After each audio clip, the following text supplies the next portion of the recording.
Howdy, my name's Wickstrom, and I'm a senior biology student here at Texas A&M University, and I'm from Colleyville, Texas.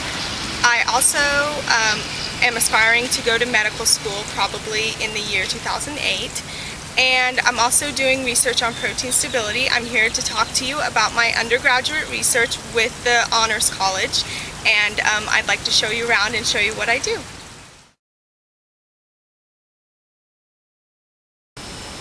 This is where I work on my research for protein stability.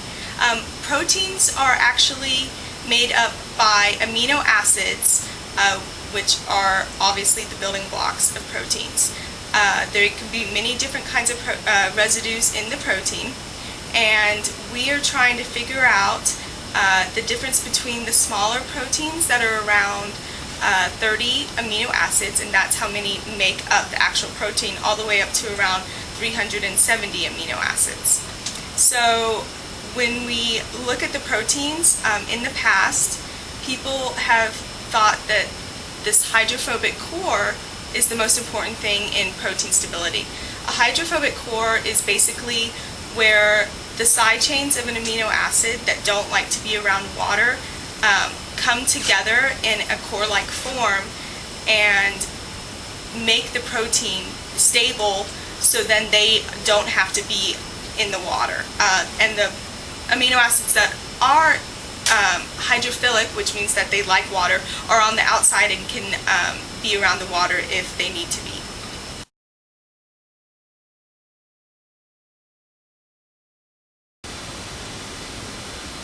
I start off doing my research by going to a website, which is www.pdb.com, and this is the protein database website, which anyone can access, and you can look at all the proteins, their structures, their functions, what they do, different research that has been applied to it, and I download these off the website, and then I can actually bring them up on a computer program, on our Helix computer program, which is called Insight 2000, and then I can observe the proteins that I downloaded from that website. One of the small proteins that we're studying is called actually the villain headpiece protein, and it only has about 30 amino acids, the building blocks of proteins, in this certain protein. And if you look at it, you can actually see how much smaller it is, how it's kind of all tight together and pushed together. And you can also look at the hydrophobic core, which is where the amino acids, residues, form inside because they're afraid of water, and this way they won't have to touch it at all. The other ones are on the outside, and therefore can be around water if need be. And then if you compare this small protein to a bigger one, which has around 370 amino acids, you can look at how much bigger it is and how there's different rigid parts sticking out for some reason, and we're trying to figure out why that is. And again, we're going to look at the hydrophobic core and see, which one is actually more dense and which one matters more between the different proteins, the small and the big ones. Once I have the protein all figured out and up on the computer, we run a bunch of calculations that we need to determine their stability on a program that was actually created at Texas A&M.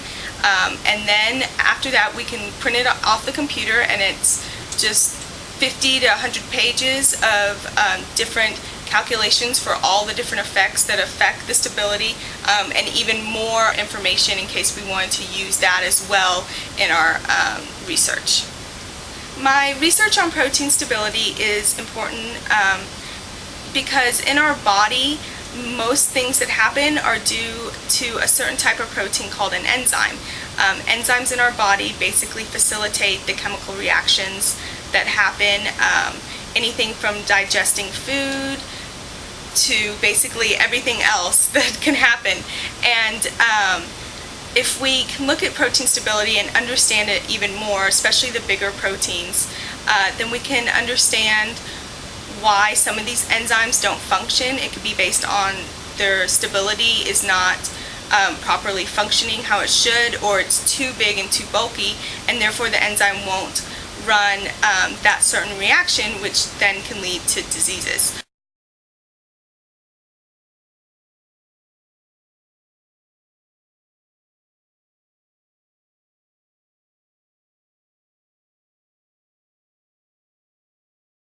In high school, I never really liked science. I really despised biology and chemistry and everything that had to do with science. I actually wanted to be a pro basketball player and played basketball in high school, but a really bad ACL tear caused me to understand that I needed to concentrate on grades more and focus on a different area of my life that now I could develop there. And once I entered college, it ended up being science that I started becoming really interested in.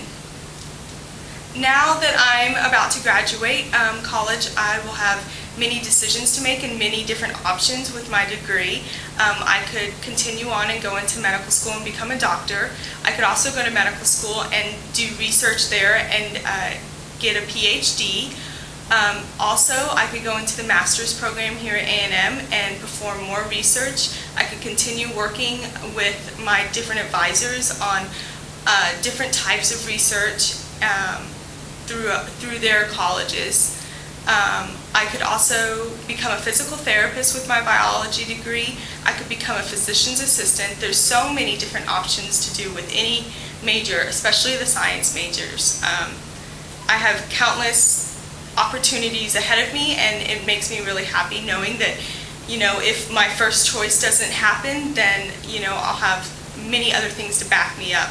And if you just work hard and continue doing good and study and pay attention in your classes and still have fun and like what you're doing, then you'll have all these options after your graduation as well. Thanks for stopping by my research lab. I hope that I inspired you enough to work in the sciences, and maybe one day you'll see me on TV on the Trauma Life ER.